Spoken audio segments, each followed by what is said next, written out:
உங்களுடைய பிசினஸின் எல்லை விரிவாக போகிறது. ஆண்டவர் உங்களுடைய தொழிலை பெரிதாக்க போகிறார்.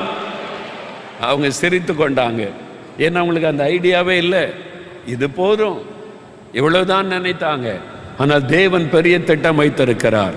சில வருடங்கள் கழிந்து நான் போன போது அதே இடத்துல பெரிய இடத்தை ஆண்டவர் கொடுத்து பெரிய ஃபேக்டரியை கத்தர் ஆரம்பிக்க வைத்து நூற்றுக்கணக்கான பேர் அங்கே வேலை செய்கிறதை பார்க்க முடிந்தது.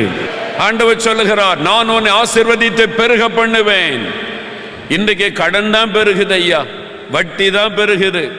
மாசத்துக்கு 50,000 ரூபா வட்டி, 60,000 ரூபா வட்டிக்கு போகுது, 1,00,000 ரூபா வட்டிக்கு போகுது. வட்டி தான் பெருகி கொண்டிருக்கிறது.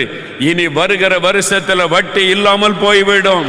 இயேசு சொல்லுகிறார், கொடுங்கள் அப்பொழுது உங்களுக்கும் கொடுக்கப்படும். அமுக்கி குலுக்கி சரிந்து விழும்படியாய், நிரம்பி வழியும்படியாய் உங்கள் மடியிலே போடப்படும்.